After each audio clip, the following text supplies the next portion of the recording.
everyone, Dr. Siobhan France here, physical therapist, and welcome back to my channel. In today's video, I'm going to be sharing with you some online business ideas that you can get started with as a healthcare professional. But first, if you haven't seen last week's video right here, then make sure you go and watch that because I actually share 7 mindset shifts that you need to make if you are just thinking about starting a business. So this video is the actual business ideas. So if you are ready for this one, then stay tuned. For more videos like this on escaping the 9 to 5, especially when it comes to healthcare burnout, then make sure that you subscribe to my channel and hit the bell so you are notified every time I post a new video every single Tuesday. So let's dive in. Now, can we actually agree that the online world is so vast? You can make money doing absolutely anything.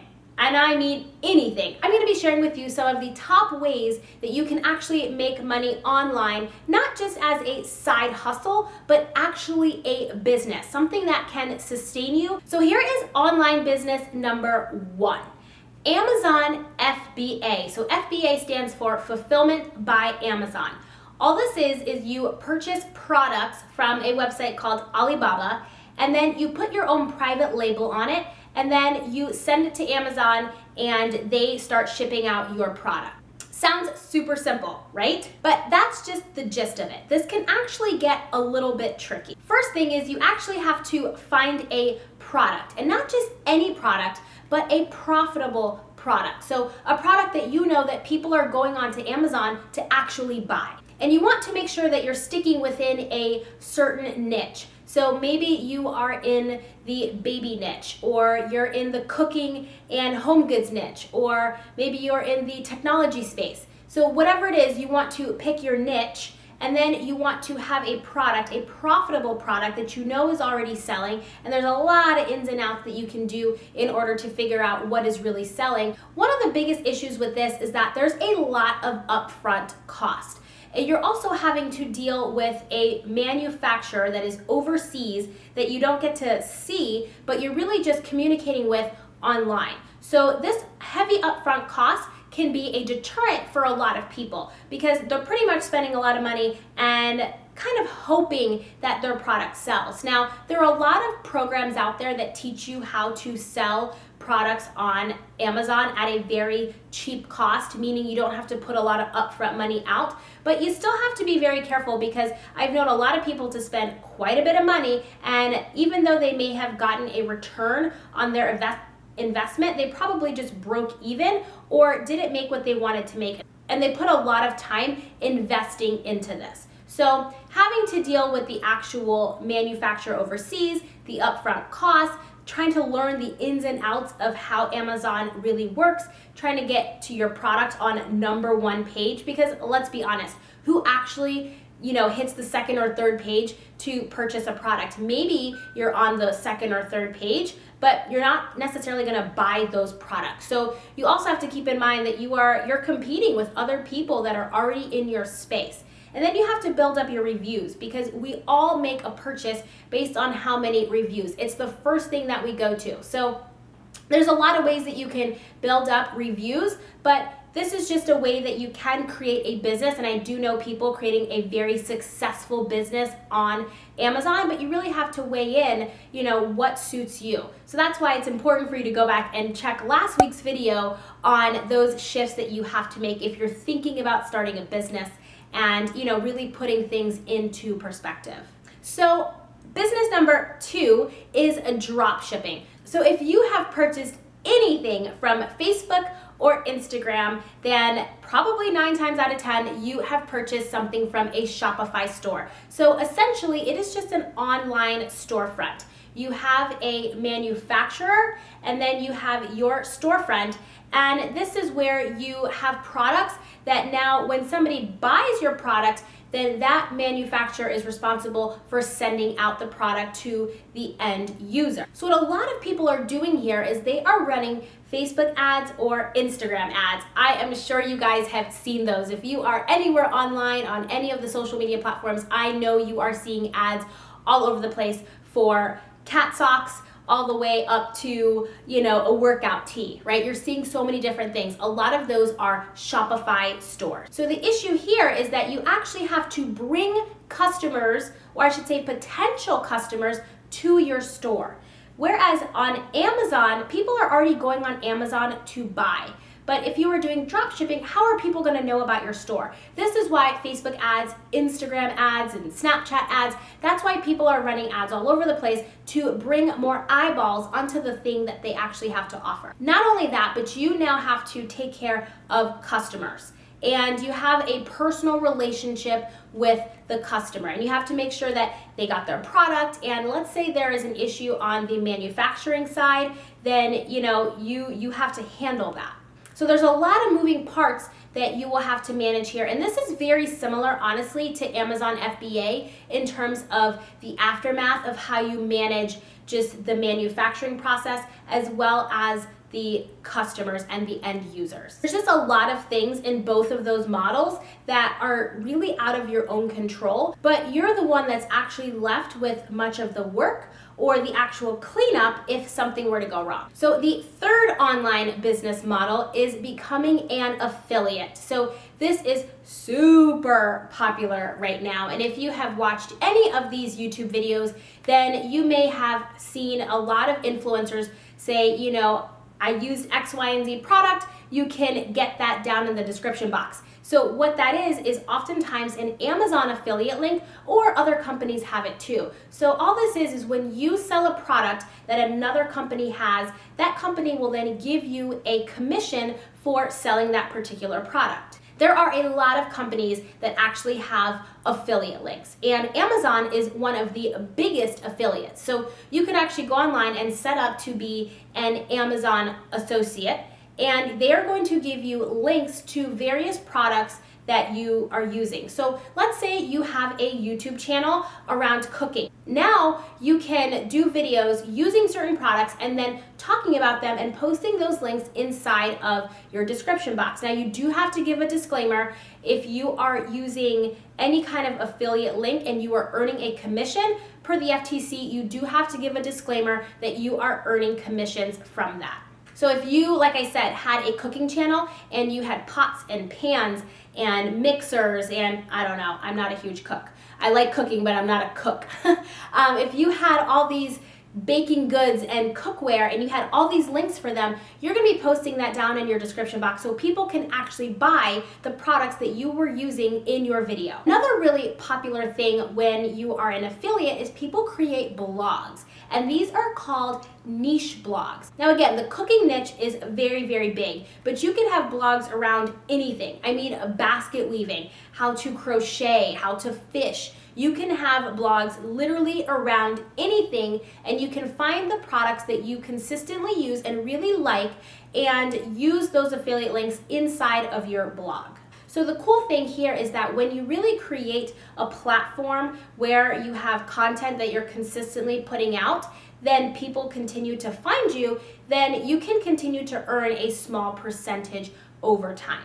This is really what you call passive income, where you do the work one time and then you continue to get paid over and over and over again for doing that one thing. So that one blog post, that one YouTube video that you did, whatever it is, and you can create multiples of those and direct people to purchase those products. So the really great thing about this is that it has very little startup costs and sometimes no startup costs at all. So if you wanted to start a YouTube channel around something very specific and had some affiliate links, then that wouldn't cost you anything. If you could film, your videos from your phone, you can do your own editing in the very beginning, kind of like I'm doing now. And so you can actually get started with little to no money. If you did want to have it on a blog, then you'd have to pay for your website and pay for your hosting, things like that. But again, those things you can get pretty cheap. Now, the interesting thing here is, yes, you can create income, but how much income do you want to create? Because if you want to create a substantial income, then it may take you some time to actually build that up. Now, just as anything, how much work you put into it is how much you're going to reap a certain reward. So if you have a lot of people watching your blog or watching your videos, or did I say watching your blog? I meant reading your blog. If you had a lot of people reading your blog, watching your videos, then you are likely to probably create more income that way because you have a lot of viewers looking at your content. But if you don't have a lot of viewers and you're just getting started, that can take a little bit of time to ramp up. So again, how much income do you really want to create? This doesn't have to be your one and only thing. Although there are what we call affiliates out there, affiliate marketers that really, niche down to either a certain niche or just one product, and they continue to promote that one product over and over and over and over and over again. So hopefully you guys get my point. This is just one of the biggest ones. So I wanted to spend a little bit more time here painting a picture on what this can do for you. So the fourth business model is an ad network. So AdSense is actually the biggest ad network out there, and that's actually from Google. So if you already have a website, then you can go on and create an AdSense account. And then what that will do is that will pop up ads on your website. So maybe you guys have been to BuzzFeed and you've seen all these ads that are popping around. Those are all AdSense. Now there are other companies out there as well, but AdSense is the biggest one. So if you had a food blog, for example, then you can have ads on your site that are related to food, but there are times you go on a website that's food related and it literally has nothing to do with the food. Like the ads are something completely different. So the same thing happens here. You're gonna have to bring a lot of eyeballs, a lot of traffic onto your website in order to have those people clicking on those ads in order for you to make money. You're gonna get money based on how many people have clicked. So it's really all a numbers game. You gotta bring a lot of people, and some of those people will click, some won't. This can often, take some time to really ramp up. So again, what exactly do you want to create? How much income are you really looking for? So comment below what business idea is resonating with you so far. So the fifth online business idea that you can get started with is network marketing. Now, this is commonly known as multi-level marketing. So this is where you are an IBO, an independent business owner, and you are essentially called a distributor of a certain company. They are billion-dollar companies. And so what they do is they basically cut out the middleman, right? The people that are independent business owners are not only selling products and sharing products, but they're actually building a team. They're building a network of people all doing the same thing. This is really how you start to create something called leveraged income. So you'll earn a commission off of the products that you have sold, but you'll also earn a commission as you continue to build a team. So we all really get to participate in the efforts of everybody rather than the effort of just one person.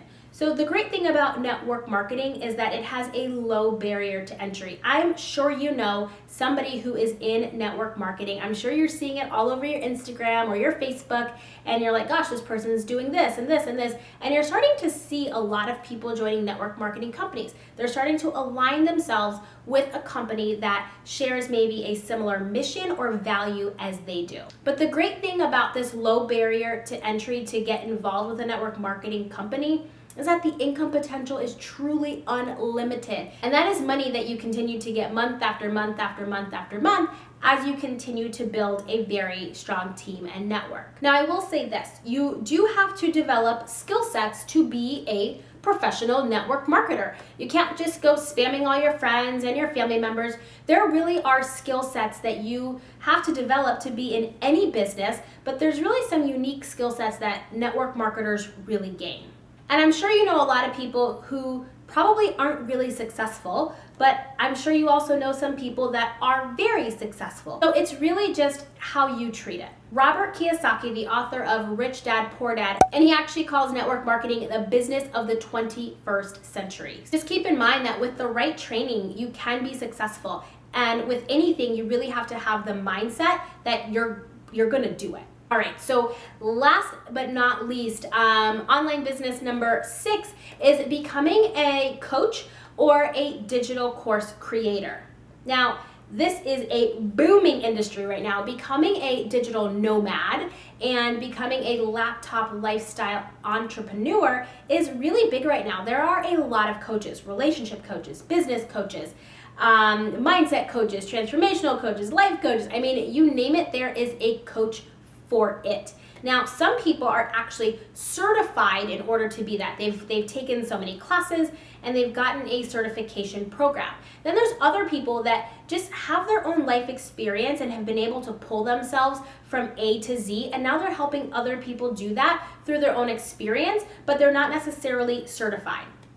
So I'll just say I personally work with coaches myself, and I do now, that don't have an actual certificate. They didn't graduate from this school, and I've gotten some amazing results in my life even though they didn't have an actual certificate. So I would say if you're looking to be a coach, you don't always need to get certified. But all this is really taking a skill set, a passion, an expertise that you have, that you've already been able to take yourself through, or you know you can help other people with, packaging that up to help other people go from A to Z. Maybe it's exactly what your story is and how you've got yourself out, and you want to help other people do the same. So this may sound kind of easy in the beginning, like, oh cool, I get to coach people. I know I can help people and I really like helping people. I'm going to be a coach. But you know, one of the hurdles is actually gaining clients. Like, how are you going to gain clients? How are you going to market yourself? How are you going to build your brand? There's so many people becoming a coach right now, but there's also a lot of coaches that really aren't making money, or the money that they want to make, because they haven't yet mastered how to market themselves or bring in new clients. It doesn't mean that they're not good at what they do. It just means that not enough people know what they do in order for them to be helped. But once you have been on this course of being a coach, then something that a lot of coaches end up going into is creating a digital course, a way to help more people get results. And sometimes these courses can be, you know, on the high ticket end, sometimes they could be on the low ticket end. And so the cool thing about this is, again, this can be passive income. You've created the course and now you're bringing new eyeballs, new traffic onto your course, and they get to purchase your course. Other coaches have then also gone not only into creating a course, but starting maybe a YouTube channel or even starting a podcast. So there's just different mediums for you to market yourself and really get out there and tell people what you do. But again, it could be very low startup costs, next to nothing. You can literally start working with clients tomorrow if you just told people, hey, this is what I do, I can help you, here's how much I charge. They could literally be your very first client tomorrow. So another low barrier to entry, but this can also be unlimited income based on how many clients you want to take in, and you know, kind of how you have it all set up, especially if you create a course, then that can be unlimited income potential. So these are just 6 online business ideas that you can get started with even while you're still working a 9-to-5 and looking to escape that healthcare burnout. But with anything, you'll need to invest the time to learn the strategies, learn the skill sets, and really understand that business model and how to really go at it. You'll have to learn marketing. You'll have to learn the online business world. The cool part about this is you can totally outsource. There is always somebody who knows how to do what you can't. And so you really want to look to play on whatever your strengths are. Now, if you don't have a lot of money and you're just looking to get started, then yes, you have to invest the time for you to learn it yourself. But if you have more money to put up front, then you can get started faster by outsourcing and hiring somebody to do different parts of it for you. But don't forget to check out the video I did last week, because again, those mindset shifts are really important if you are just thinking about starting a business. So if you want more videos like this one, be sure to subscribe to my channel and hit that bell so you are notified. Share this with somebody who you know can really benefit, who is also suffering from just some healthcare burnout or career burnout even. And stay tuned for next week's video, where I'll be sharing with you signs of healthcare burnout, and this can also be applied to signs of just career burnout in general, because sometimes we're burned out and we don't even know what those signs are. So I'll be sharing those in next week's video, so make sure you tune back in here next Tuesday. Thank you guys so much for watching. Absolutely appreciate you. Drop your comments down below. Would love to know which business idea resonates with you and which one you're thinking about getting started with. And I will see you guys next week. Bye.